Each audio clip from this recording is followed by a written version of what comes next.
Well, hello everyone. Again, Thursday, beautiful Thursday, Florida. It was cold. My gosh, I've been wearing a big sweater for the last 3 days, and I even had to turn the heater on in Florida, of all places. But today it's beautiful again and sunny and like normal. And I have to say I do like the seasons because coming from the Netherlands, I always kind of miss the seasons, but we'll do with it. I like Florida. I like being here. I like the warmth. The heat, little less, but we can still stay cool. And I actually look forward to winter time and then spring again. We always have something to look forward to. And I think that goes for you guys especially, because I think you're both in a cooler area, aren't you? Yeah, it's a little bit cooler up here in central Alabama, but that's it's not compared to other places, in the United States and definitely in the world. Okay, I wonder because something doesn't seem to work right with my with the podcast because I don't see any activity right now. I will Like, check to see if we're on the YouTube. yeah, like nobody is here, and there were people here, and they kind of seem to have disappeared. Ah, here we go. There's activity. Okay. Um, yeah, I need to know. Can you guys hear me? Yeah. The whoever is here, please tell me so that we keep going. Yeah, it doesn't show anything on the yeah, it says stream's current bit rate is lower than the recommended bit rate. It's nothing I can do about that. I'm on and I can hear us. Oh, you can. Yep. Okay, Okay. well that's good. Then we just keep going. We invited that from Alabama. I just found out. I could tell he was at least Southern because of his accent. I love the drawl, the Southern drawl. And Thad Cheatham, I hope I pronounced that correctly. And It, I'm always pleased to have him on. And this is the second time because he had such great insights into, and especially the details. And he can explain so well why certain things are happening and how to proceed with it. He's also a Dr. Morse practitioner, even I think 1 or 2 years longer than I have been doing it. And his link, his Journey to Wellfill Facebook link is at the bottom of the description. So whoever wants to connect with him, that is the way to do it, I think. Isn't it, chat? That? yeah. Okay. So yeah, we were talking about it yesterday or day before yesterday, like, okay, what are we really going to talk about? Should we have a certain topic, or should we just like we usually do, have just go with whatever comes up? And I had a few ideas, like, we can talk about the struggles we have in daily life, how to overcome them, or actually, the second one was anything that pops into your mind. Yeah, that's a good one too. And the most asked questions in the group, and I asked him, can you be technical and explain to me? And that is even personal, because that is what my experience is. If I eat one, call it wrong meal, something I should not eat, then within a few hours, I have pretty severe arthritis pain. And I am like, okay, now how does that really work in the body? I mean, it's not even digested. My body already signals that it's something there that shouldn't be there. And I'm not talking about, the worst of the worst foods. I'm talking about, even organic, but cooked food. And it can be as simple as a green soup. Yeah, well, if you're asking me that question, or if anyone would ask me that question, I would first say it's because of the energetics of the substance that you're consuming. That's why so many times people can even eat just steamed vegetables. And if they've been eating raw foods for a long enough period of time, they can definitely notice a decrease in the energy in the way they feel. And it's because, really, as human beings in this human experience, everything is based on energy. Your thoughts, your emotions, your feelings, how we handle day-to-day life experiences, what the foods we eat, the environments we put ourselves in or choose to put ourselves in. That's why we feel so good when we go out into nature, and is because we're bathing ourselves in positive energy. So really that's how I would best answer that question. It really comes back down to the energetics of the things that we're consuming. Does it also have to do with a certain feeling of guilt? Well, that's possible, because yes, that is one of the most, probably the greatest challenge we have as a spirit having a human experience. This is just our vehicle or our spacesuit, as some people say. So yes, the thoughts, the emotions, the feelings, all of that is a big interpretation on how the body responds, because of that experience of the whole, perception of reality, as they say. Yeah, and this is something that a lot of people are going through. It is we all love eating the fruit, and then for some reason we keep falling back on foods that should not be eaten. I have clients who did great for a year, and something happened, and I know traumas that happen in your life. You go to the comfort foods. But then when I think back, when I was a kid, nobody talked about comfort foods. I didn't start eating extra when I was young, but now it seems like it is the way to go. And it is still puzzling for me as to really overcome that. Yes, it's very challenging, and that's what's been my great challenge the last 17 months is, I've went through some very challenging moments and probably some of the most challenging periods of my life. But really, in the end of the story, it's been a great experience because I've learned so much, about myself and who I am on a much deeper level, and the reason why I think and feel and act and react to the things in life, and so, really and truthfully, sometimes the things that we avoid, the things that we don't want to experience are the exact things we need to progress as, again, spirits having a growing experience, having the human experience. It's just, I think we get too much in our minds where we want things to be comfortable. We want things to be easy. We don't want things to be challenging or hard because, we already have lots of day-to-day challenges just with our normal life, much less trying to really peel back the layers and go deep into the understanding of why our spirit came to this planet to experience what it's experiencing, and that's what Dr. Morse has explained all of these years. And he had to do it at first, in the first so many decades. He had to do it in more, I guess you could say, a covert way, is that he's really trying to use food, the higher vibrational foods, to be the doorway to help you to have a deeper spiritual experience. And that can be even religious, or it can be the spiritual way that the spiritual community talks about, either way, because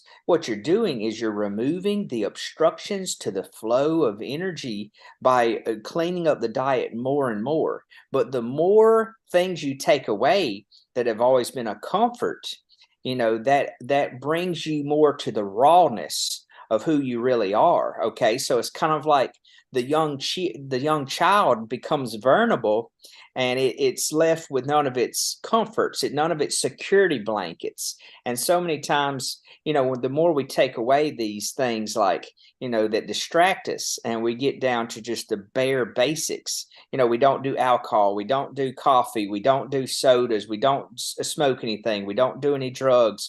We're very careful on what we watch on television and listen as far as music and all of these things. The more of those things you take away when you've had a history of being addicted to them, what's left is the food. It always comes back down to the food. And that was always my greatest challenge all throughout my life, is that food was the greatest addictive thing I could be addicted to. And salt was my greatest addiction of all, because salt was the most stimulating to my body. I've had more challenges staying away from salt or avoiding salt for long enough periods of time so that my adrenals can rest than I have any other substance that I've been encountered with, even drugs, and it's because I've had such weak adrenal glands, all my life, because my mother passed that down to me, because she's had weak adrenal glands and had asthma and things like that throughout her life, So to answer your question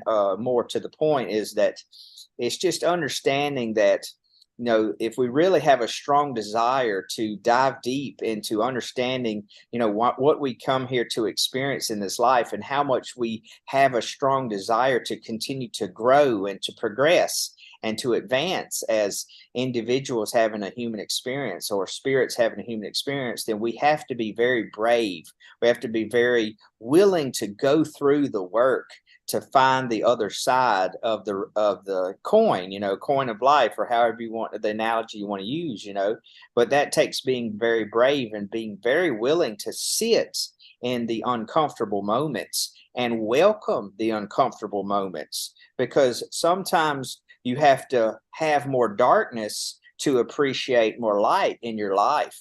And that's kind of like what they call the dark night of the soul, or the dark night of the ego, where you have an ego restructuring, where you learn how to tell the ego, calm down and go sit over there. And I'm going to have a moment just to have no judgment. I'm just going to observe. That's kind of the way I like to think of the spirit. Is the spirit, or the soul, is just here to observe. It's not really got an opinion. That's the mind, the body, the ego.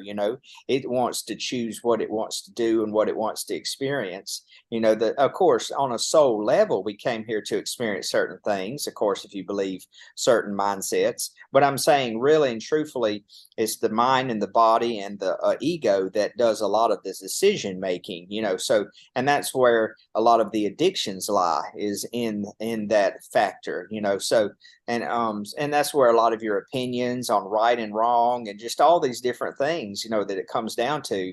And so that's why you have a lot of problems with people where, they can't overcome the ego. They can't overcome those things that makes them feel like, if I do anything out of the normal, then I'm going against my values, my morality, or my this or that, what they've got programmed in their mind, to believe. And that's why some people are, as they say, stuck in their old ways. They're not able to let it all go so that they can get past that which is holding them back. So I hope in a roundabout way that kind of explains, some of what you were talking about. Yeah, it hit me when you said about the salt. I've always been such a salt eater. And weak adrenals, Yeah, because bad kidneys. Yeah. Yeah, that's why that one's been such a big topic in the world, is, because even my parents have a health food store, for everyone that doesn't know. And that's what I've been really doing a lot in this last couple years, because it's gotten way more busy and way more popular, because so many people in I guess you can say United States especially, are finding out more about natural things to help them to improve their health, which is wonderful and great. But you also do have some people out there in the world that are getting on social media and that are talking about a lot of subjects, but they're not exactly talking about it in the ways that we've come to understand it through Dr. Morse's teachings. And one of the ladies that's really, really popular right now, and she has been this whole entire year, is a lady from Australia called Dr. Barbara O'Neill.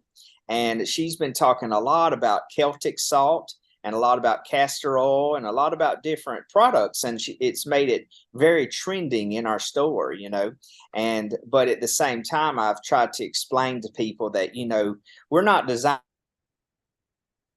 the living elements from the living foods.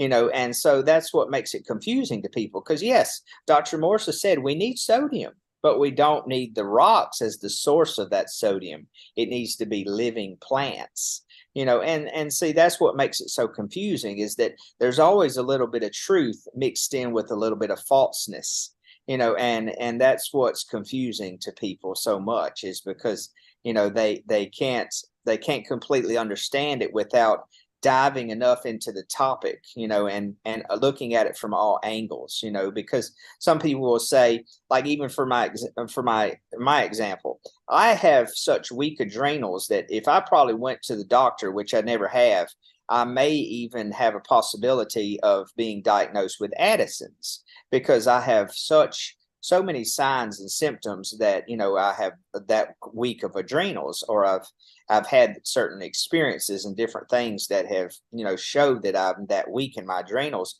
Well, if you look at a lot of the modern ways of treating that, they'll tell you to eat lots of salt, because they think the salt being a stimulant helps the adrenal glands to perform better. Well, yes, it does in a small way if you're getting it from the plants, but if you're getting it from the rocks, it overstimulates because it's not natural. And that's what Dr. Morse talks about. It causes innervation. It causes stress even further to the adrenal glands. But then what I've discovered is it becomes very addictive, because it's kind of like your body's trying to use that to help it, to have more sodium utilization, or help the body, because that's one of the things that happens when you have weak adrenals, is you have poor sodium utilization, so that's why, in a way, yes, the body is craving sodium, but it's thinking that it can get it from that unnatural source, and then it's having this imbalance. And so that's why I think we get so easily addicted to not only salt when we put it on our foods, but also any kind of salty foods, like any kind of preserved salty foods. Like, I've always loved pickles, olives, all of those things that are salty foods, so that's why I think that happens for a lot of people, is it really, and you can see that throughout our society, because so many people have weak adrenals. And I feel it's because us humans have been under lots of spiritual, mental, and emotional, stressors in our lives. And I think that's one of the biggest causes, besides the diet, and of course being exposed to chemicals and environmental pollution. But I think the emotional, mental, and spiritual challenges are one of the biggest things that keeps the adrenals in that burnout stage, that stressed out stage. Because I see it so much when I talk with people, is that some of your people that have most of those conditions are some of the people that are the most sensitive, emotionally and spiritually and mentally. One reason why I guess I resonate so strongly with Dr. Morse is that, I'm a highly sensitive individual, just like Dr. Morse. Things can, make me feel upset. I can feel, over flooded with joy and happiness and compassion. And I can even get, emotionally, unstable just from reading people's health questionnaires, because there's so many stories out there from people that have had to go through such horrible experiences throughout their lives, and it just makes me feel so sad for what they've had to go through. Kind of like, Dr. Morse when he's on his videos. And so that's one reason why I've felt so strongly, connected, or I can resonate with what Dr. Morse is experiencing on his level, because I'm more of that, highly sensitive, empathic individual that, that it feels the energies of the world, but also I've had to learn how to, balance with my own energies of my own self too, and that's part of the whole journey, and then you have some people that aren't as sensitive to things like that, and they're more, laser focused on themselves and only on themselves and their own self's journey, and so that's just the different things that are playing out in the world, and we see it more these days, more than we ever have before, because everything's coming to the surface, so yeah, that's a little bit more how I would explain it, but I don't want to dominate the conversation, today. So y'all go ahead. Y'all talk about No, it. that's why you're here, to dominate the conversation. Exactly. What I did want to say real quick is the adrenals, I don't think a lot of people have an understanding of exactly how important the adrenals are and how they really help control our autonomic system. And when you're feeling other things, I mean, it stems from the adrenals. And even just, I mean, I learned a few years ago where the adrenals actually are in the body and, all that stuff. So, and you see these people walking around with autoimmune diseases, chronic fatigue syndrome, all this other stuff, and people are just not realizing where it stems from, because either they are getting the false information, or it's, they're not starting at the root of things. I've also noticed a lot of people just want to fix the issue. Like, I'm so tired all the time. Oh, well, you have this stimulant. Well, get to the root of the problem. Mm-hmm. That's right.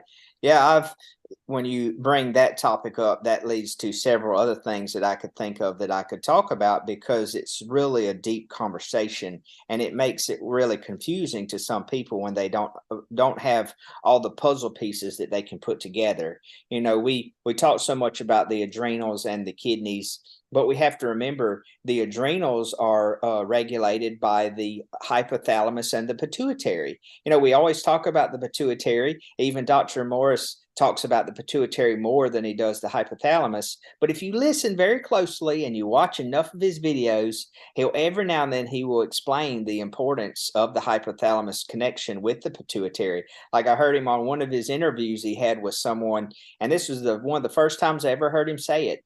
He said, the pituitary is the antenna of the hypothalamus.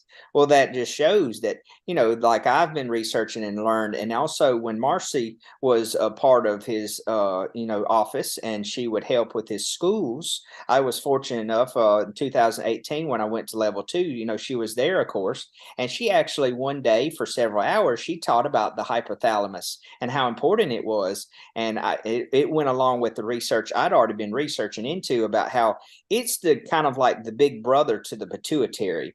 If the hypothalamus isn't producing enough hormones, then the adrenals, the pituitary can't function properly, and it can't be that master gland that helps all the rest of the glands. But see, then I have to explain to people, they're like, okay, well, if you're telling me those glands are, weak, then what do I go about helping them to perform better so that all the rest of my glands can work better? So then my adrenals can work better. So then my kidneys can filter. Is that we have to get all the congestion out of the head area. Because if your head's really congested, which a lot of people's are, because when we study iridology, I can honestly say out of all the years that I've done iridology, over at least 75% of everyone has a higher concentration of congestion and pollution in that top portion of the iris, where the head area is, and the sinuses and the master glands, the hypothalamus, the pituitary, and the pineal gland, as well. And so that leads to that you got to get all that congestion of waste out of that area so that those glands can work better. Well, you can't get the head to drain properly if the central trunk of the body is congested. And if you can't get the central trunk of the body to drain properly, then because your colon, especially the transverse colon and the intestines, are backed up. And see, like even for myself and so many people that we've ate so many of these foods throughout our life that are very congesting and polluting to the colon, then that keeps our head from properly draining. And then that makes it where our glands can't perform properly, So that's what makes it so challenging for people, is that they think, okay, well, if my adrenals and my kidneys are weak, then I need to just go straight after them and take all these herbs and do all these things.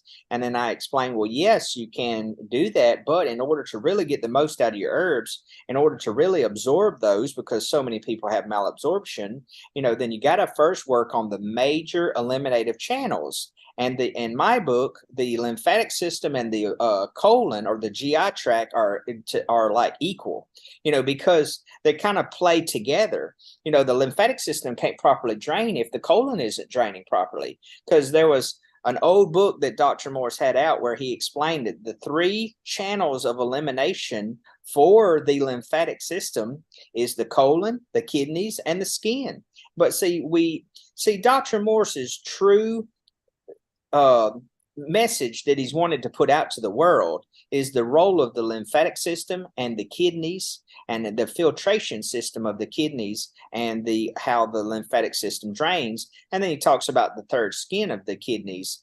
I mean, how the skin works like the third kidney, and that's really been his claim to fame. That's what he's really wanted to get out to the masses. But then it leaves some people, I guess, still like myself, wanting more details about the subject, because it is more detailed than that. But Dr. Morse, he wants to keep it very simple.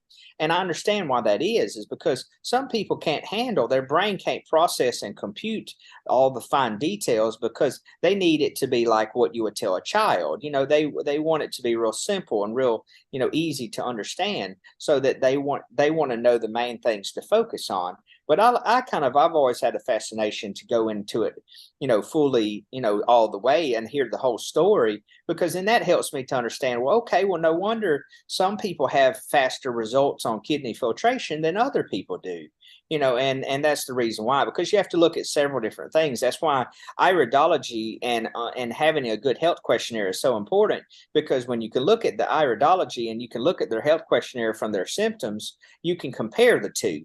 And you can see if they have strong weaknesses in their hypothalamus, their pituitary, and their adrenals, and they have a heavy congestion in their head area, and they have heavy congestion in their bowel area. They have lots of weaknesses in their bowels, their GI tract and their small and large intestines. Then they have to first get all of that area cleaned up the best that they can, and then they can start working on strengthening those glands and those organs that are in those weak areas.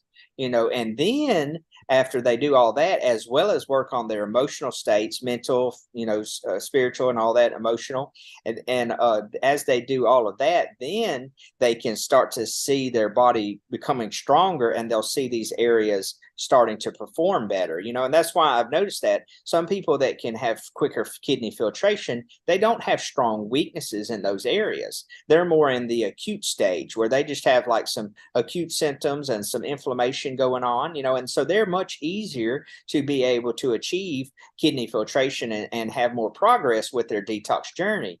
But then that makes the childlike mind of the humans and the ego of the humans to think, well, if they did it, then I can do it too. If they got those results, then I can get those results too. And then their ego feels bad when someone says, well, you're much in a weaker genetic state. Your constitution is much weaker. Those organs and glands that are very important are much weaker than that person that got those results. So we can't always compare ourselves and our ability on what we can achieve with someone else, because we're all on individual journeys. We need to say, well, that would be awesome if I could achieve something similar to what they did. Or we have to say, well, I don't know what the future holds for my journey. So I'm going to say, I hope I can have some similar results as that, but let's see what the journey unfolds, or let's see what the road unfolds, because that's the right way to do it. Because I feel like if we have too much, as they say, expectations, you can get yourself disappointed, because that's even what the spiritual and the religious community say, is that attachments lead to suffering. Attachments to desired outcomes lead to suffering. And I've seen that so many times with helping people, and even with myself, and I can tell a quick story. I had a lady, I had a client several years ago. She had breast cancer, and she was going through the challenges of it all. And to make a long story short, I looked at her eyes and I didn't really see much what was going on that would indicate that she had problems with that. But then she told me she was adopted. She didn't ever know both of her parents. And when she was a young kid, she said that she thought the goal of becoming an adult woman was to get married and have children. And so she said when she got older, and that never happened. She never found a man that she could get married to, and she never had kids. She said she felt very sad and depressed, to the point where she said that she would tell herself that she thought it was a waste, her having a female body and even having breasts. And she would even say, what's the point of having breasts? These are no good for nothing, because I can't use them for breastfeeding. So she told her body she didn't love herself. She didn't love what she had. She didn't love the body she had, regardless of what her life experiences turned out. But see, she got it so stuck in her mind that if it didn't work out that way, that she would be disappointed, and that she would be like the young child pitching a fit, by saying that's no fair. I wanted it to go this way, when maybe God had other plans, or, the divine spirit, whatever you want to call it, had other plans, and that's sometimes the irony of the way things work out in life, is that we don't always get what we need. I mean, we don't always get what we want. We get what we need for better self-growth and development. And there's always a great lesson to learn from these experiences. We just have to be able to step back and see that, hey, okay, maybe there was a reason why that didn't work out the way I wanted it to. Maybe there was something greater I was destined to learn from that not working out the way I wanted it to, So, and that's just people being open, But one of the last things I wanted to mention about what you said, about all of this that got me into this, talking about it all, is that, what makes it so much more complicated to get the master glands of the head to start working better is that you have the amygdala up there. The amygdala is the emotional center of the brain that's right above all of the hypothalamus and the pituitary.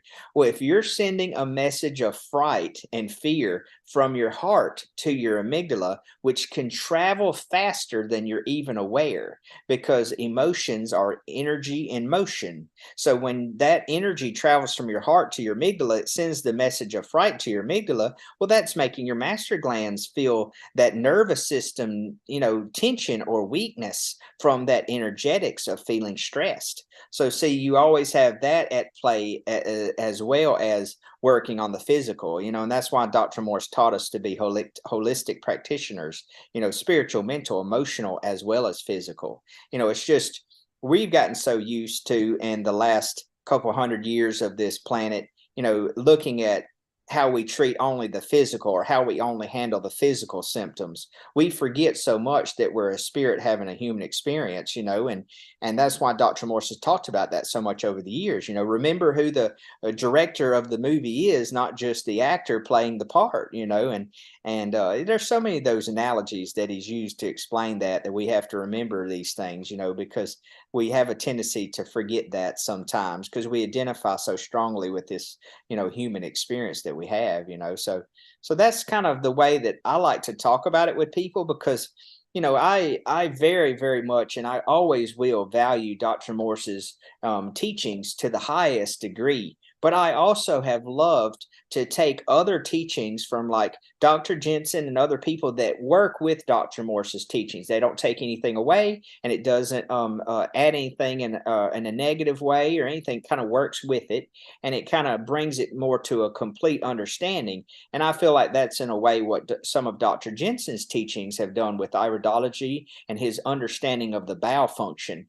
Even though, ironically, he didn't understand about the diet, and he had lots of those own problems himself with his own body that he went to Dr. Morse to get help with, but he still was able to teach it and help the understanding of how, because that's why I love so much Dr. Jensen's teachings about the emotions and the bowels, and how the emotions affect the bowels and the nervous system very much, and how that affects your digestion. It affects all these different things that are connected to it.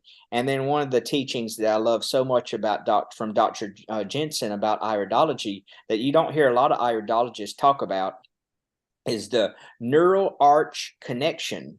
And I've given presentations and speeches talking about it because I find it so fascinating, that he talks about in the embryonic stage of development that we inherit certain weaknesses from the mother and the father, but mainly more the mother than the father, because we're in her body, and they get deposited in what's called the primitive gut tube. It's what becomes the large intestines, after the body fully develops. Well, he noticed that those genetic weaknesses get deposited in that membrane of that primitive gut tube. And then that gut tube is, and that primitive, that wall of that gut tube is where all the organs and glands bud out from that. So the same genetic weaknesses that were in that primitive gut tube that ends up being the large intestines, it has a kind of connection to every organ and gland that came out of that area. So when you have a weakness in one certain area of your colon or your large intestines, it can correlate with other areas of your body. And when you can see that in iridology, and he explained how you can see those neural arch weaknesses, and I see it all the time, and I see how it correlates. And I can see how where people have that weakness there, and then they have a major problem with whatever's going on in that organ or gland, that correlates to that neural arch weakness. And I find it very, very fascinating because it shows how, yes, we do get things that are passed down to us that are weaknesses from our parents, but we have to remember the way that the bodies work and the way DNA works and the way our genetics work is that everything adjusts according to how you live. So you don't have to feel like the medical association has brainwashed us so many years to thinking that, oh, if you were genetically born with that, then that means you're going to have that the rest of your life. No, that's not true. That's Dr. Bruce Lipton has proven the study of epigenetics. Epigenetics means your genetics change according to how you live, according to what you eat, you drink, but most certainly your thoughts. That's why he talks about the placebo effect. That's when you believe so strongly in something so positive that's going to happen in your life, that the more you focus on that, the more you believe in that, the more you put your attention on that, the more you keep thinking about that, you're going to have a higher chance of creating that because it's energy that you're putting into it. Because your thoughts create your reality, just like your words, just like your actions, because it's all energy. The energy you put out is the energy you get back. These are all universal things, just like cause and effect that Dr. Morse talks about all the time. That's a big one that gets people's ego all the time because they don't want to take responsibility to think that they caused it, so they have to suffer the effect from something they did. They want to blame it on something outside of them, and that's again where society don't want to take accountability for their actions. So they blame it on some outside source instead of saying, well, I created this through the way that I'm living, through the way that I'm thinking, through the way that I'm believing, and that's why it's very, very important to understand how the genetics change according to those things. And then you have the nocebo. The nocebo is if you believe in something negative enough, you can make it create as well. And I've told many, many stories about these things that proves how these things can happen. I love to tell this one story, and then I'll let you guys ask some more questions. I'm on a little talking rant, and I enjoy sharing the information with people. It was actually a story I heard of a man. He got trapped in a freezer. He was there to work on the freezer, and it was a walk-in freezer. And I guess they showed him the freezer, but then they left because no one was around him whenever he got locked in the freezer, and because they couldn't open the door for him. Well, he started freaking out so bad. He thought he was going to die. He was extremely cold, he said. He started writing on the wall, I'm getting very cold. I don't know how much longer I can hold on. I'm getting, he was just writing in terror on the wall, and he did. He ended up dying. And then they came and they found him. They opened up the freezer and they checked the freezer, and it was only 56 degrees. And they said, how in the world could he have died? And they did all these tests on his body and everything. And the only thing they could come up with is that he believed it so strongly that it made him pass away. And there's been other stories where that's happened too.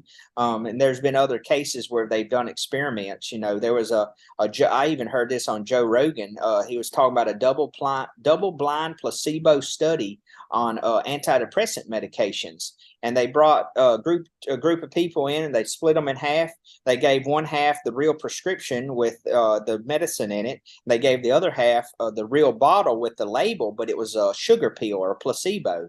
And one of the participants of the study, he come rushing to a hospital one day, and he said, oh, no, I took the whole bottle. I think I'm dying. And he was, his vitals were all unstable, and they had to stabilize him. Well, they called up the physician on the bottle, and he asked him, and he said he's one of the ones that got the placebo. And they told the fella, and within 20 minutes, all of his vitals are back to normal.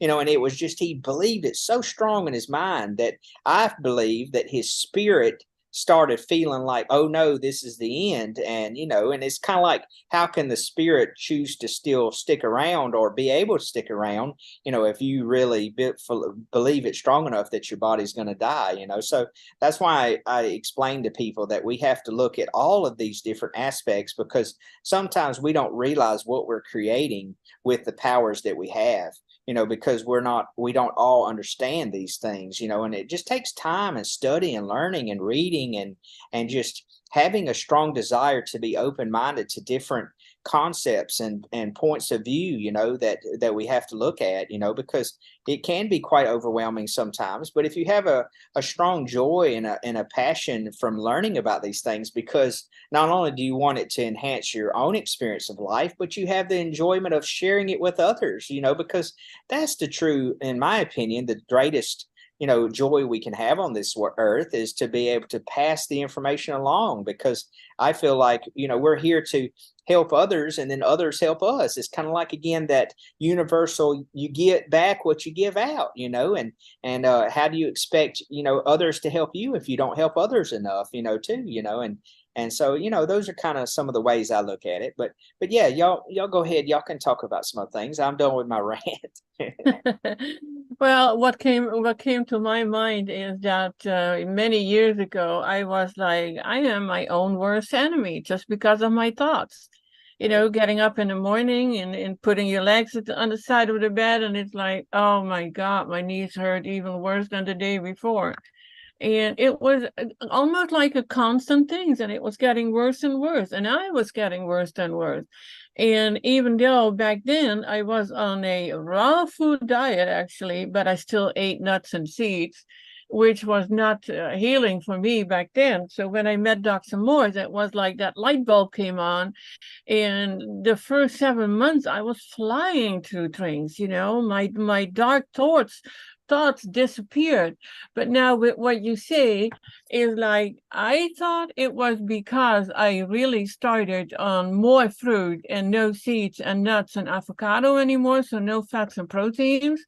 But what you were saying now is like, it made me think that I believed in Dr. Morse, and what he was saying made so much sense that all the others I had looked into did not make at all. This was making sense. So maybe it was the two of them together that started the healing for me. But it was, and then I had an experience that somebody told me, and that was, well, I took my iridology classes a year after you did. And someone there read my eyes and he said, I don't know about you. I don't think you're going to succeed. And it was gone. All that bubbly and moving forward. And I was like, well, I prove you wrong. But in a way, it was constantly in the back of my head. So despite all the fruit in eating the right thing, I was kind of believing him, because that was as how do you say that here in the US, like a red thread throughout my life. It's like, no, you can't do it, no, you can't accomplish it, no, you're not good enough. And it was like everything started coming back, and the same negative thoughts. So it's been a struggle since then. So that's where you come back to your the mental traumas that you had in life. And I see it with my clients too, people who do everything right with the diet. There's absolutely, I cannot say anything about it, but they go to the doctor probably almost every week. They get all kinds of tests every month. They constantly look up the slightest symptom on Google and believe they are still dying. And then they are.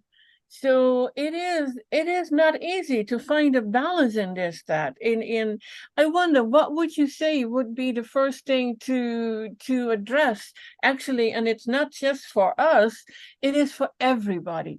Everybody is going through the same thing. If somebody would say, oh no, I don't have any problems with that, and it's like, well, then I don't know, then there's something wrong with you. Yeah. But Well, what would you say would be the first thing to address mentally, in positions or situations like this? Okay, that's a great question, and I'm really glad we're now to this stage of the conversation, because I wanted at least this hour or hour and 30 minutes, however long you guys wanted to stay, to talk about these things. I wanted at least there to be something relatable that people can take away from what's going on with the world right now, and the great challenges that we've had within the last 3 or 4 years. And that's also been what I've been experiencing, having to deal with as well, because we're all having to adjust to a new world that is coming about, because it's not the same world it was before the new decade, and all this crazy stuff happened. And so what I first tell people to answer your question is, find the things that you're grateful for and be focused on gratitude first. Be grateful you're just alive. Be grateful if you just have, all the basic requirements, food, the ability to buy food, and the ability to find good quality food still, the ability to have a home and the basic needs of that home, to be able to clothe yourself. They have proven, again, Bruce Lipton proved that the more gratitude you have, the stronger it strengthens your DNA strands. It's called the telomeres on the end of the DNA strand. The more gratitude you have, the more it strengthens it. Well, it goes back to what I was explaining earlier. You have to think of every action either depositing into the reality that you want to see happen, or every action. And remember, action, when I say action, that means your thoughts, your feelings, your words, and your physical actions. They're all the same because they're all energy, and they will create the reality you're going to experience tomorrow. Because that's why they say, if you're thinking lots of negative thoughts today, the likelihood of you thinking that tomorrow is higher than if you started to change that to at least be 50-50, 50 positive, 50 negative. And then the more you can get that up to higher percentage of positive or all positive, then the likelihood of that being positive the next day is much higher. And then every day, it's like you're depositing in that bank of energy, and it'll start to compound because of the law of cause and effect. What you put out, it goes out into the world as energy, and it comes back to you stronger, and it multiplies. So that's why we always want to choose to give out love, gratitude, joy, peace, and all of those things that we want to see come back to us. And so that's why we have to live in the now. Don't get too hung up on the past. The past was only to happen to teach you something valuable that you're going to experience in the next now, something that you can learn from. Don't feel like a victim. Don't feel like you wish you could do something different, because really it worked out the way it needed to. If you could go back and change it some way, you would be missing out on a great lesson that you were destined to learn, that you needed to experience. So a lot of times we feel regret over something that was really a blessing in disguise. That's the irony in life. And you see that so much playing out in the world right now. Is there's so many ironies on the way things are, just people sometimes can't see those ironies. So I would say, just find some way to today to be happy. Live in the now. Don't focus too much on the future. Don't have too much expectations. Don't have too strong of desires that you're attached to. It's okay to have some goals and some things that you want to see come true, but don't be set on those as they have to happen in any certain way, because then that can set you up for disappointment. And I think that's something else I wanted to touch on that you mentioned earlier, and then I'll go back to this question, is that, sometimes people, they get so set that if they don't achieve the goal, then they're not going to be happy. If they don't achieve the goal, then they didn't succeed. If they don't achieve the goal, then they're doing something wrong. When it's about the journey to be enjoyed, not the destination. It's about the enjoyment of just living your life in that way, knowing that you're doing everything you can, humanly possible, mentally possible, emotionally possible in that day, to live your best life, to experience life in the greatest way you possibly can, so that you can, when you get to the older stages of life, look back and say, well, my life wasn't perfect. It wasn't, it wasn't too negative or it wasn't too positive in certain ways, but I'm happy for the way I live my life because at least I gave it the best effort I could. I did the best I could with what I had. And I always tried to, think positive about, life and how I could handle life. And so that way you don't feel like you looking back with regret when you get older, because that's one of the biggest things that they say that, as we get older, people have is they have regret, wishing they had done things different in their life than the way it turned out, and so I say, just take it one day at a time, because too much of the time I have people, they ask me, they're like, well, how long do you think this is going to take me? Because they're looking to the finish line. They're looking at the way society has brainwashed us into thinking, oh, you're only going to do the detox in 90 days. And after the 90 days, you'll be well. If you're not well after the 90 days, then the detox didn't work. And that means what you did isn't going to work for you. Now that's so not the right way of thinking, in my opinion, because you don't know what the future holds. You don't know how your body's going to respond to it. You don't know what you may uncover about yourself in that 90 days. That might just be scratching the surface to what really needs to be done, that really needs to be worked on. And that's what a lot of people discover. That was my own journey. That was so many of my clients' journey, is they were like, wow, I never thought that, like myself, even I just went into this whole journey just to lose weight, but I never imagined what it would lead to, And so that's my point that I'm explaining to a lot of people, is that we need to understand that when we come from a state of not really having experience and understanding of these deeper topics and subjects about life, then we really have to take it just one day at a time and live in the now, the eternal now, the present moment, because I find it funny. I joke with people sometimes. I say, I seen this meme one time. It said, it had a sign on over the top of a bar, and it said free drinks tomorrow. Well, tomorrow never comes, because tomorrow is an illusion, because the next day is only the today. It's the now, and then when we were in the past, that was the now, that was today, so all we ever experience is this present moment today. So take your detox journey and your life journey today. Be grateful and thankful that you're alive. Wake up with gratitude, and then go to bed with gratitude that you experienced that day and that you had a good day, because there's so much things to be thankful and grateful for. I mean, look at all the crazy stuff that's going on in the world. Look at how much things are we're in the age of awakening. We're in the age of things coming to the surface. We're in the age of realizing that there's been way more evil and horrible things going on in the world than most of us were aware of or even awake to, and so that's why so many people are feeling so shocked and so flabbergasted about the reality of the world, but we don't. And that's why we've heard Dr. Morse say many times, this is a warring planet. But at the same time, though, sometimes that's what it takes for humanity to rise above the conditioning that it's went through for all these hundreds of years. And that's what the darker forces or evil or whatever you want to say knew, is that they knew that eventually all this was going to come to a head and they weren't going to be able to have control anymore. So they said, well, we'll try to have control as long as we can, until they finally wake up to what's been going on and what's been happening for all this time, So that's why so many people feel stirred up energetically. But also the world's going through its own changes as well on a physical level of just the state of the world, So it makes the whole collective energy of the world as well as the people, and even generationally and even in the family, lineage and heritage, that's why we feel so stirred up in so many different ways. And that's also why we're all on edge to a degree, where we're fighting with each other easier. We're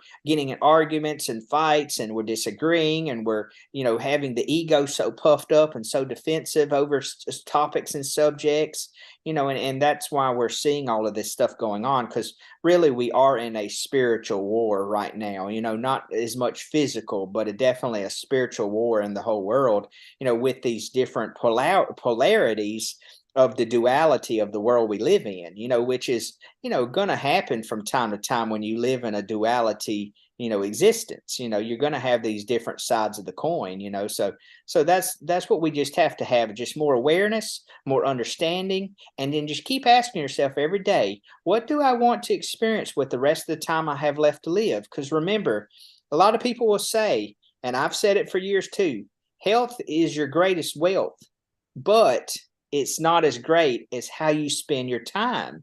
Your health is your second most greatest thing you'll ever have. But then the number one is how you spend your time, because that's so limited. Our health can come and go, according to how we live. But your time, once today is gone, it's gone.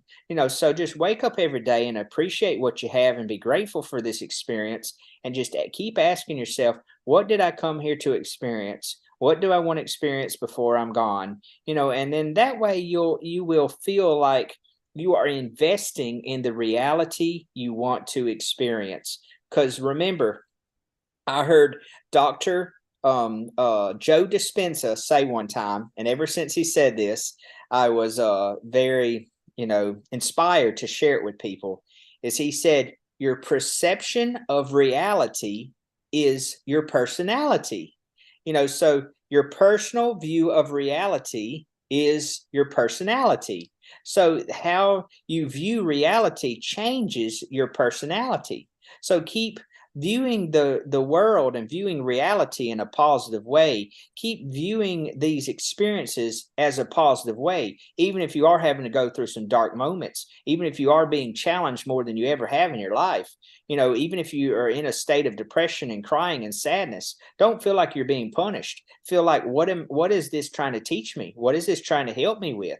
Because sometimes that's exactly what it's there for. It's not there to punish you in any way. It's there to help you to learn from your most greatest opportunity to learn. When we're in the darkest, deepest moments I've had so many clients, and I imagine Toni can share this too, is I've had so many clients with cancer and stuff like that have said, Thad, this really ended up being like a blessing to me, because it helped me to wake up that I needed to take care of myself better and I need to live in a better way. So really all of these things that I thought was such a bad experience, it ended up turning out to be a great experience for me in the end, because of what it led to. So that's what I mean, is that sometimes don't always fear what can happen in the future regardless.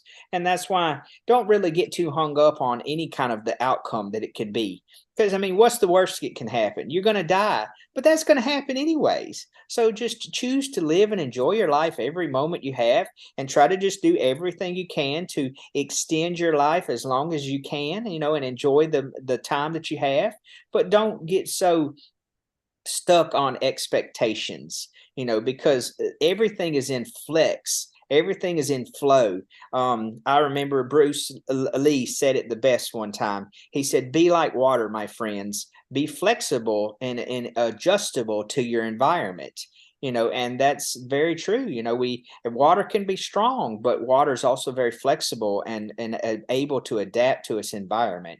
So that's kind of what I like to share with people, because sometimes we can be so rigid. We can be so stuck in our own ways. We can be so traditionally stuck. We're like, well, I've grown up all my life with, that's the way my parents live, so that's the way I'm gonna choose to live, because I can't let go of those traditional values that I had with my family. And if I do, then all my family's going to think I'm some crazy wacko or something like that, and they don't realize, but you got to live for yourself more than you live for the family, because of the fact that it's your life, it's your experience. I have people come in my parents' health food store, and I was telling a lady the other day, I was like, well, you might want to try to work on the diet some, because being in the South, I'm very limited on what I can tell some of these people, especially come in the health food store, because I can't drop some of this information on them, because number one, they're not likely going to believe it, but number two, it would be too much of a shell shock. So I have to kind of go real surface level. But I told this one lady about that, and I used different examples on how, different dietary things can help people with different conditions they come in the store for, and how they're wanting herbs and different products to help them with it. And the lady said, well, you don't have a husband that's from Texas that eats meat all the time. And I said, well, that doesn't mean you have to eat that way. She was like, well, I have to fix all of his meals. And see, I could feel her energy, because again, I'm so sensitive. I could see it written all over her face. I could hear it coming from her voice. I could see it on all of her being that she was using that as an excuse, that instead of taking responsibility and saying that, yes, I could do something different. I just choose not to because she's in a relationship with another person. And I understand that can be very challenging, but sometimes we have to say, I can't let myself suffer for their poor choices.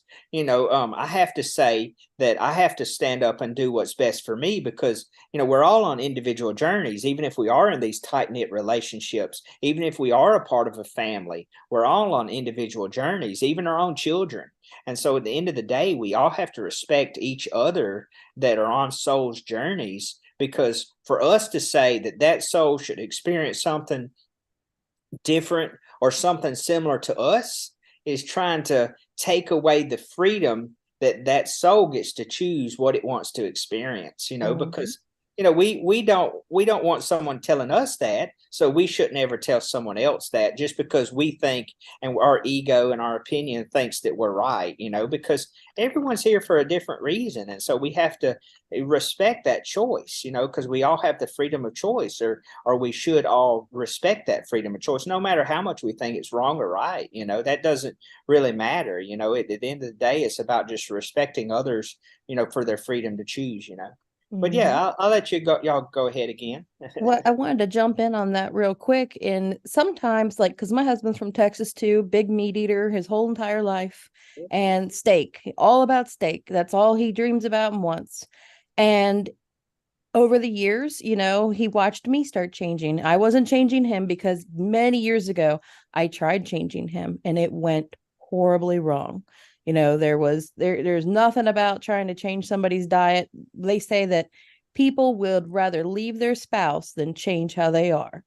And so I let him go back to whatever he was doing.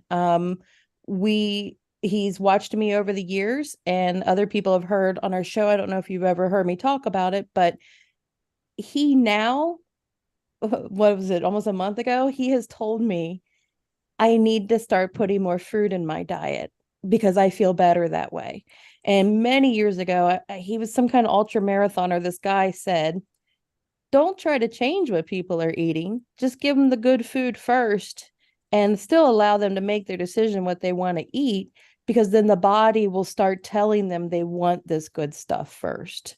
And after he started telling me this, even a couple of weeks ago, when he said, I think I want to start bringing fruit with me when I go places, I didn't say a word. I didn't nothing, but I just, shown my light, lived my life. I did it virtuously. I was leading by example, and he saw, and it was his decision.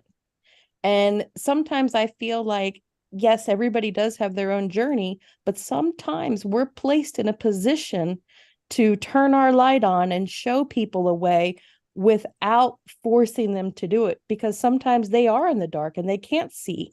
But when we turn our light on, it's up to them if they want to come to the light with us, or do they want to stay in quote darkness. I mean, but it is everybody's journey, so it's completely up to them. And I mean, I think that's amazing. Oh yeah. Well, I also want to remind people that unless we really, really know the individual on a deep, deep level, and we understand psychology enough, we don't sometimes understand the level of trauma or drama or hardships that individual has had to go through. Absolutely. And see, some individuals, they have had so much trauma and hardships in their youth that they have so much internalized shame about themselves. They don't love themselves enough, that it makes it where when you try to eat things or tell them to eat things that is so energetic, like fruit and the higher vibrational foods, it starts to bring those feelings and emotions to the surface. It starts to bubble up. And then they start getting scared because they've been spending all their life trying to run away from those feelings and those emotions. So see, they would rather suppress it. That's why the paleo and the keto and all those diets are so popular. Those are suppressant diets. They keep those emotions at bay. That's why people love their drugs and their television programs and their things that they can escape from reality, because they don't want to face those things. But I for never those, knew those were suppressing. most certainly, anytime, Well, I that's why, never thought about it the way I should say. I'm sorry. yeah, mostly any kind of lipids. That's why I tell people all the time. Now, avocado, of course, is the least offensive lipid, but any kind of lipids are going to suppress your detox reaction from the body, because they're soothing to the nervous system. And yes, lipids are important, during the healing journey overall. They're more for like the building phase. But for the detox phase, because the lymphatic system is a lipid based system, that's why if you hear Dr. Morse talk about any chronic case, he says only fruits that are stringent, like all grapes or, citrus or all those things, because, you have to take a break from the lipids long enough to help the lymphatic system get clean enough. But when you take away the lipids, and you take away all those other suppressive agents, because that's why fast food is made with salt, fat, and sugar.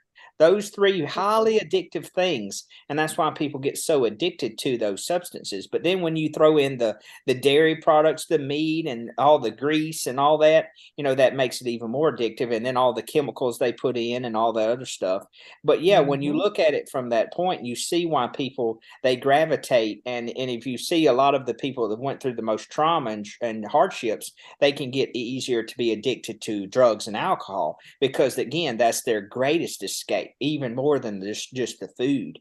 So, but when you take a person that they are here to overcome those things that they've had to go through, because they want to grow from it, they want to learn how they can better themselves, they want to learn how they can overcome those challenges they've had throughout their life, because they feel this strong urge from the soul that it wants to grow, it wants to experience life on the greatest, grandest scale. Okay, well, those are the individuals that actually can succeed the most, because they have the strongest desire to do the work that's necessary.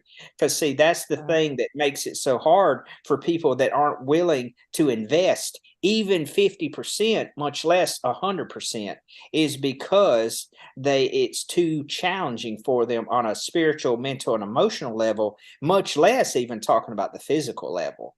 And that's why you hear people all the time that they're like, well, I tried doing all fruits, but I could only go for 3 months, and then I couldn't take it mentally. I was so stressed about everything. I was irritable constantly. I was snapping at my husband. I was irritable with my kids. And that was because it was bubbling up all those old things that they've been running away from since they were young children.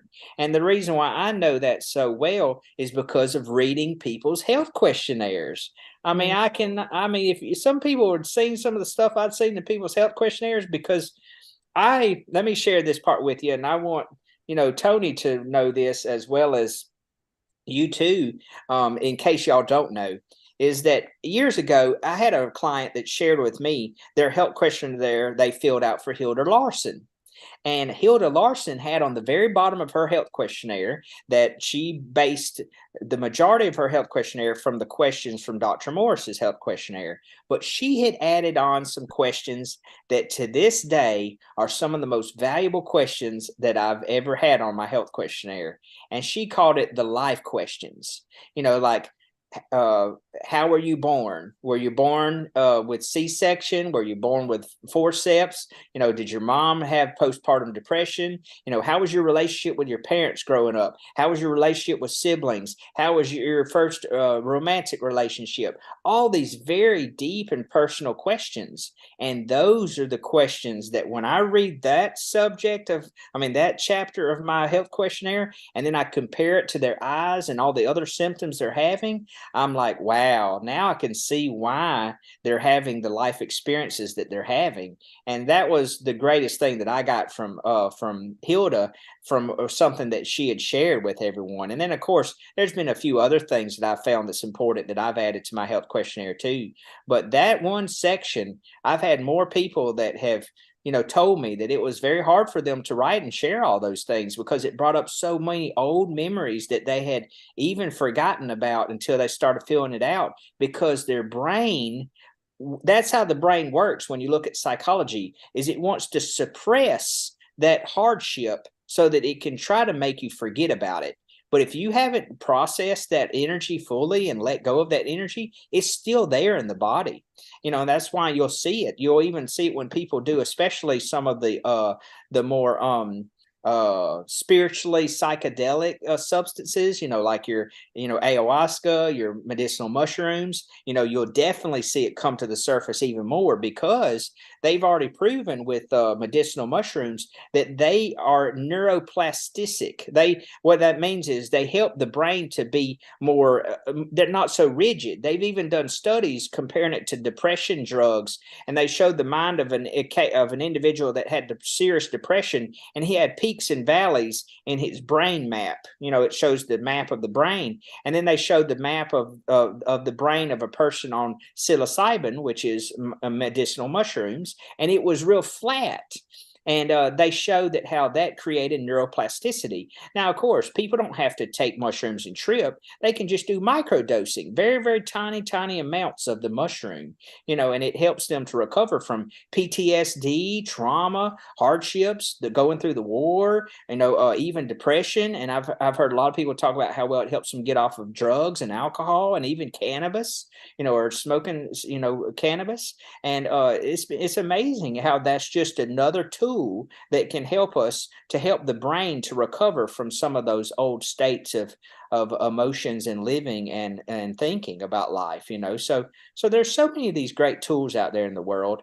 We just have to first have the strong willingness to do the work necessary to see the outcome that we desire. And then I think, going back to what you were saying before, what was your name again? Virtuous Sarah. Unicorn? It's Sara.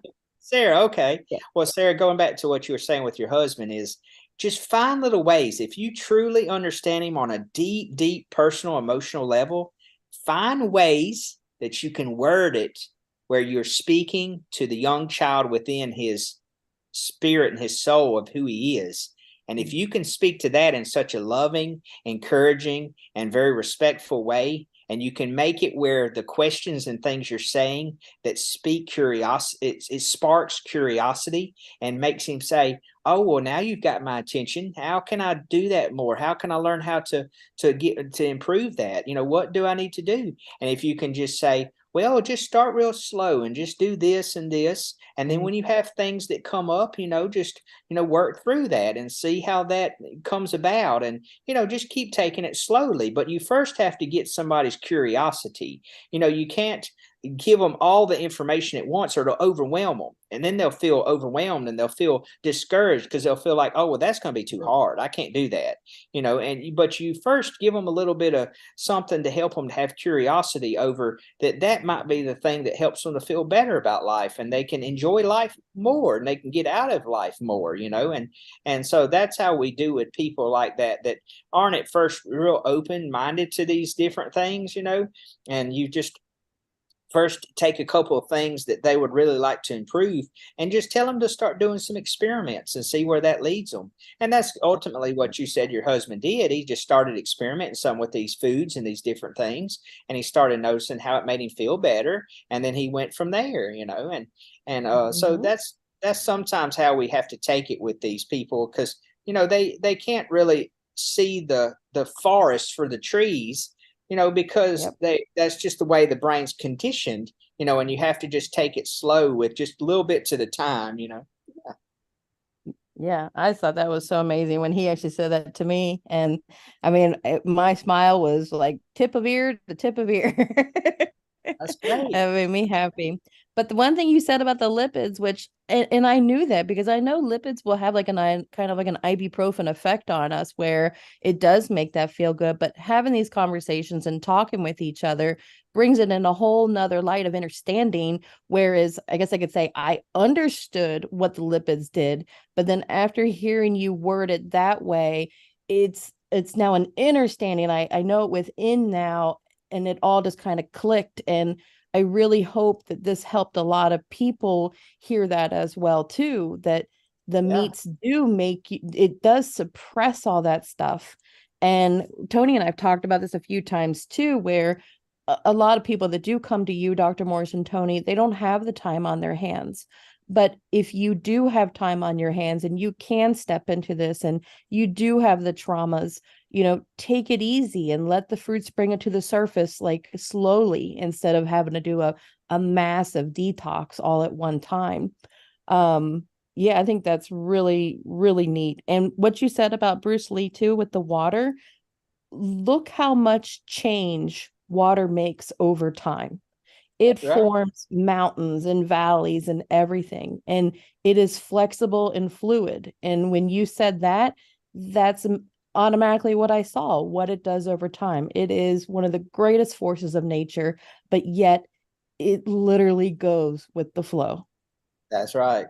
Well, I guess another good example is that I heard one time, and this is part of my history on how all this came about, is, I got into all of this because when I started working with my parents at their health food store, I started having a stronger desire to start losing more weight, because that was the main thing I was focused on back then. And then I started researching and finding out about so many different things working at the store. And then this was in 2007 or 2006 was the very first time I tried it, but then I didn't really get into it until 2007, as far as learning about, the more natural ways to help our bodies instead of the traditional ways, of course, by working at the health food store.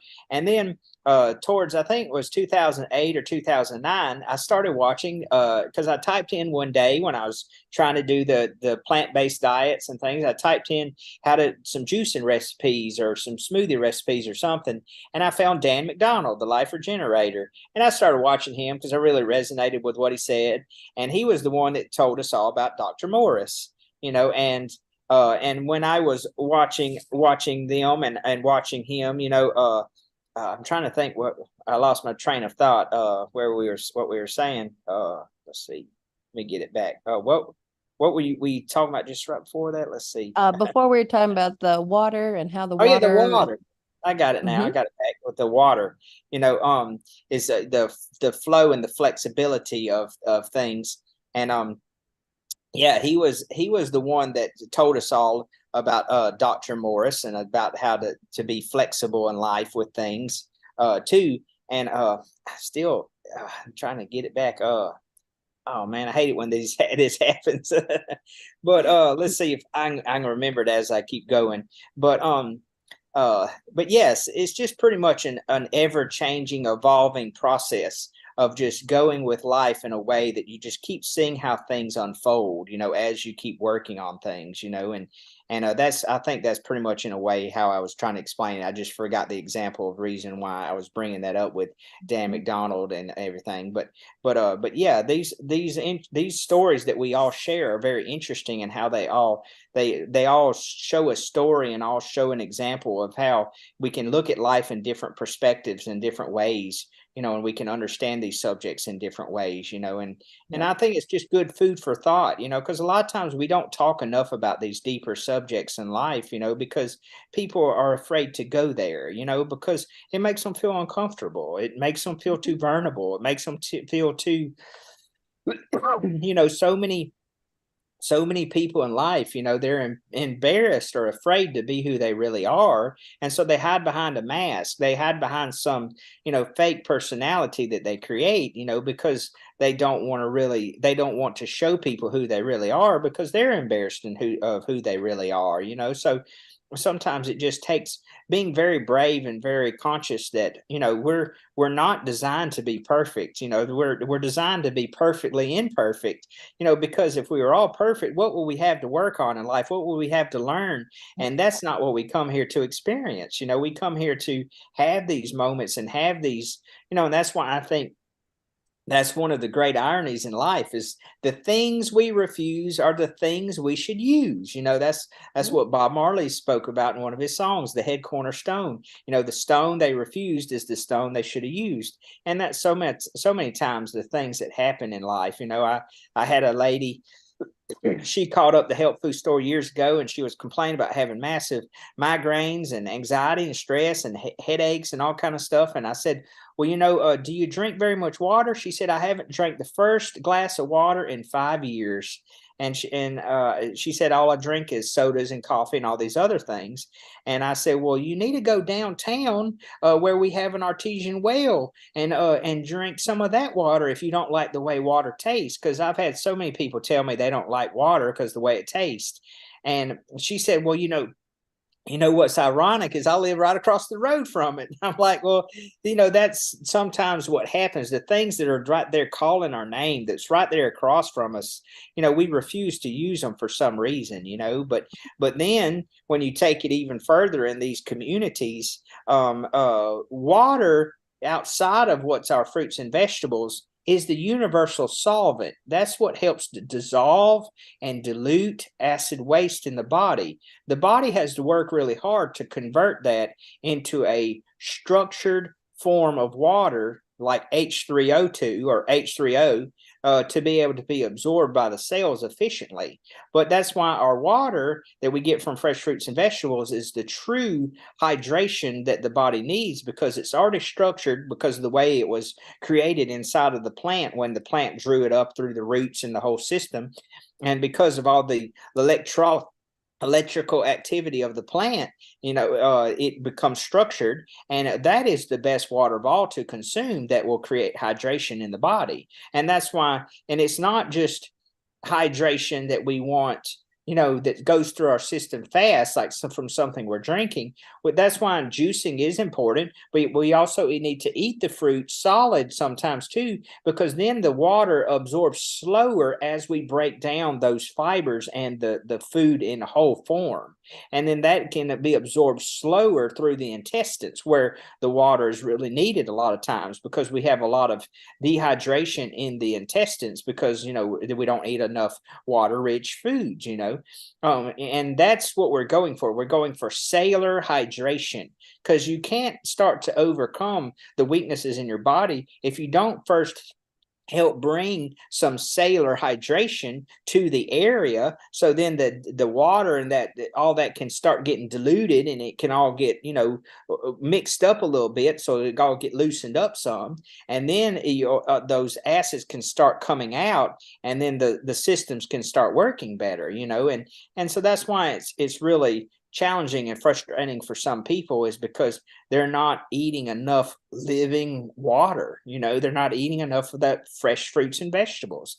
And when they do eat it, it's at such a small percentage compared to all the other things that they don't understand that when they eat all these acid foods, the acid levels are so high with those foods that if you eat such a small amount of the alkaline foods, it's not going to balance out, because like I tell people all the time in the health food store about sodas and coffee, it takes 30 cups of water to neutralize the acid from just one soda or one cup of coffee. Well, every time you drink that, it compounds from the last time you drank that. So if you drank like 2 or 3 sodas or 2 or 3 cups of coffee a day, you're compounding that. And then the next day, if you do it again, you're compounding it even more. And that goes back again to, the things we do every day and how they create your reality you experience. And so that's what people don't understand sometimes, is they think, just my little small amounts, 5 or 10% of my daily diet is in healthy foods. That's going to help me to be healthy. And then I can still have all these other junkier foods to keep my emotions suppressed. They think, oh, that's great. And that's going to help me to be healthy, and then they avoid getting sick because they think that's a bad thing, when they don't realize all your sickness is just symptoms of detox. That's the body forcing you to detox, because all your very first acute symptoms are the common cold, the sore throat, the mucus drainage, all these different things, the fevers, that's all just your most acute symptoms of detox, and that's another irony of life. The thing they're refusing to do is the thing that helps them to get healthier or more, stronger in their bodies, and so that's why, again, we have to look at the ironies of life sometimes, and how we think it should be one way when really it's the opposite, and so it's a lot of this stuff is interesting. You just have to bring it to people's attention enough so that they can start to ponder on the subject enough to be able to take it in and think about it and decide if they want to believe in it or not. And then the more times that they reinforce that, if they choose to believe in it, the more stronger it becomes a part of their personality, you know. And with that, we are at the end of our podcast today. We made it to 1 hour and 26 minutes. I love listening to you, Thad, and I feel that we should do this more often. Yeah, And I've, yeah, I I've mean, just always I've yeah, always enjoyed sharing with people, and thank you for having me on today, Toni. You know, I was a little bit hesitant coming on because I have a lot of things I'm trying to work on with my own life, and I felt a little embarrassed because as we were talking with Sara about the subject with fat, is, you know, I've been eating too much plant fats and too much junky foods, and so I've gained some weight myself, and I'm working on getting back on track with detoxing and eating healthier foods myself, and it's just been a big challenge to me. But I've appreciated it though, because I've learned so much again from this phase in my life, and so, you know, it's sometimes we have to try not to be embarrassed about things. We just have to accept that that's part of the necessary journey, you know. it definitely is, and I feel that you and I are not the only ones going through that. Yeah. And it is okay to be vulnerable, because that is what it is, and it gives the people that we talk to more of a trusting feeling. You know, it's like sometimes we look at the absolutely perfect counselors, but there are things behind their lives too, you know, and we've seen that with Hilda. I mean, I wish she was still here, because Yeah. I would love to learn more from her. And but you know, she's not, but she looked perfect. You know, what could happen? And it can happen to all of us. And it Oh is yeah. good. The things are the way they are, and we keep learning. And I think that you touched on that too. I mean, and I always say everything in life is for a reason, and we need to learn. And I had some things that came up in the last few months, and I had to look at myself. It's okay. How come that I attracted this? And it's good, not only for me, Yeah. but for the other people too. But anyway, I would love to do more podcasts with you. And when you were talking about iridology and doing talking about only iridology, I mean, that would be great, because I have all the books here about iridology, and my God, those volumes are not easy to get through. Yeah. And you were already touching on one thing that I hadn't even come across. And yeah, I took the iridology classes, but there is so much more to learn, you know. Yeah. We even with a reading, we touch on the basics, but now people have the information, and it's like, okay, and now what? And this is where we as counselors come in and guide them on their journey. While a lot of people think, and I wish it was possible, that, you know, they can do it on their own. And then we have people with stage 4 cancers, and now it is like help, you know, after bouts of chemo and other things, even, you know, because of fear. There's a lot of work for us to do, and I think even more. And yeah, especially welcome Sara with this, because she is studying hard on everything. And I think for her, a lot of things changed in the last, you know, what is it? How often, how long I've been doing this, Sara? I Few think almost years. 2 years, huh? Yeah, we're Yeah. coming up on 2 years. Yeah, and Absolutely. so there is a lot to learn, and I hope that people who are listening are, you know, feel inclined to take Dr. Morse's courses. Right now, he has 10% discounts and 20% discounts, even if you take all 3 of the classes. And I've heard people say, "Oh, but they are so expensive." No, they are not. Yeah. If you But look at, that's yeah, if that's you look at what you learn and what you can do with it, I would say it can save someone's life. A lot of And, people. you know, definitely for me, and I think that goes for many other people. And I see so often, like, he saved my life. And but it is you, it's you as a person who is doing all the work. I can only be a tour guide, Well, I it's can just only, yeah. it's an investment in our lives that is really a valuable way to use our resource called money. Because think about how much we spend our money on things that aren't really giving us back a great return in that investment. So because when you're investing in your in your health and how you spend your time, that's so valuable and so important. Especially to that person that feels the strong calling to be of great help and to share this knowledge with others, and that's why, and I'll be short when I say this, Toni, I just wanted people to hear this from me, is that's why I've been hesitant to help people as much as my heart really has called me to this last 17 months, is because I've just felt embarrassed, honestly, because I felt like I should hold myself to higher discipline and standards because I'm trying to be one of those, in the top of our community, to really put the message out there and help everyone, because we need more of us detox counselors and coaches out there that are trying to spread Dr. Morse's message and all these things, And because people need to hear your message. So, that's right. don't And hide, so, be there, that's be right. out there.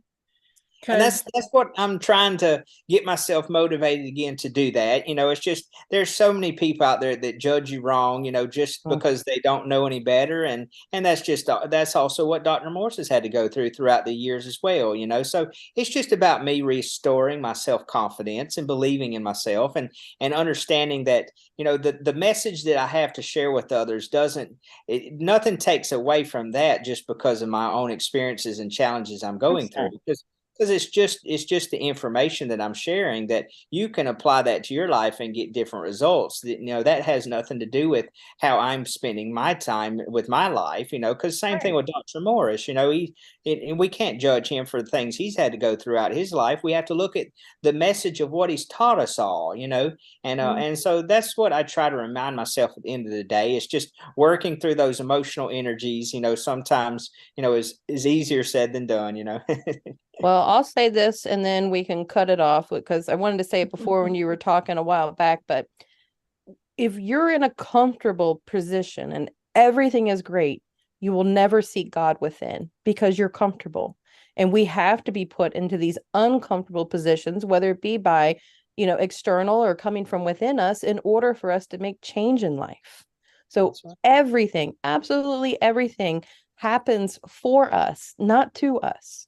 So if someone's talking bad about you, wonderful. Now that's going to spark something in me to look somewhere deeper inside of me. And if they are saying stuff like that, then you know what? They're just not ready for this journey. And that's okay too. But if we were all comfortable, we would never seek God or change. And as long as we're living virtuously and we are just making our decisions that way, we should never be looking for the end goal. We only have the seventh day. That was the last day that was ever created. We're always on the seventh day. So know that within, and we feel uncomfortable so that way we can continue to seek God and change within, because everything happens for us, not to us. That's right. I feel the stronger calling to be of service, and for all of us to step up more than ever with everything that's going on in the state of the world, and because there's so many people that need our help, so 100%. I feel so much that calling to be of service to people. It's just maintaining and creating and keeping the self-discipline and the confidence to be able to take that, because so many things are so emotionally challenging as well as physically too. And even if the emotions come out, let them come out, because they have to come out. Cool. And it just doesn't matter. And just look the other way and shine your light, because boy, do you have a light to shine, and you have information that needs to get out, the same as Toni. And I'm sure many other of our listeners are listening, will maybe one day take the step to take the classes and get their voice heard too, because it is so important to get this information spread to as many people as possible. And it will actually, yep. It will actually save humanity. 100%. Absolutely. Well, I love both of you so much. And Well, Toni, one last thing I promised that I'm wanted to share, and then I'll leave it there, is you talking about iridology. I would love to have another Zoom call like this with you that we can share on a stream. But then this time, I will share my screen, my desktop, and there's so many great like charts and illustrations and things when it comes to iridology that if I can, that's why I gave those presentations on my YouTube channel. For anyone that wants to see it now, just go to my YouTube channel and look at the last couple of videos I did on. I gave 2 different presentations on iridology. The most recent one I did was even better than the first one I did, but I was asked by a couple of people to give some presentations on it, and I put together a lot of great illustrations, and it's in a Zoom call. And so sometime for a live talk like this, I can do that again, and then you guys can like bounce questions off of me, and then we can just talk about it, and it can be kind of like a where it's not just you watching a video, it's like an open discussion, you know. Yeah, sounds perfect. We soon have a 100 podcast coming up. Maybe we should party with that one. That would be great. Well, again, much love for the both of you. I've learned so much from this podcast, and I learned so much from Toni every week. And Thad, so wonderful to have you on again. Yeah, thank you guys for inviting me, and I look forward to talking to you more in the future.